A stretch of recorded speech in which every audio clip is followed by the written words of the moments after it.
the whole world of education has changed, and students live in more than one world. We live in the real world, we live in the school, but we also have digital worlds in which we're members. And I think to reimagine education means to look at how we've been doing it in the past and really rethink how we actually offer learning to young people.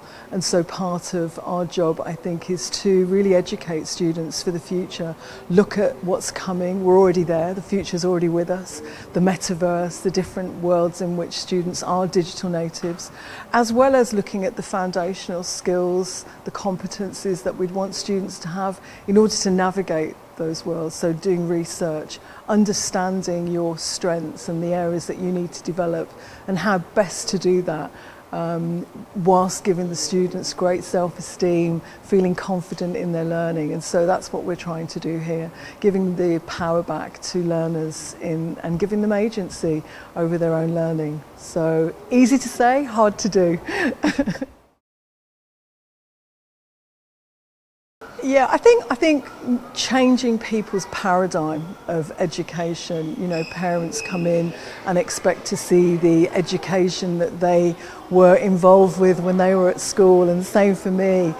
We were educated in a very different environment, and so actually educating parents, educating adults into the kind of new way of working. So looking at the furnishings, they're very different. Looking at learning zones, they're very different. And also the way in which the children can learn. They can lead learning in the classroom. And so it's not always the mentor at the front doing that very old-fashioned didactic way of operating. It's actually facilitating learning. So the students have agency in what they're doing.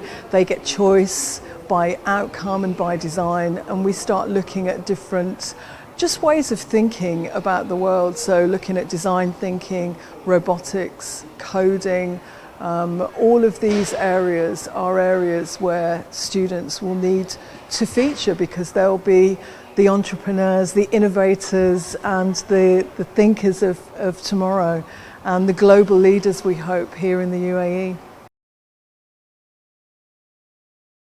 The UAE really feels like home, and I think if you're an innovator in education, you want to do something different, then the UAE is the place to do it. And Dubai, particularly for me, is a place where the future is reimagined and the future is happening right now. And I think it gives us scope to really think outside the box and do something differently. My family live in the UAE, and so it's absolutely the place that I wanted to come back to.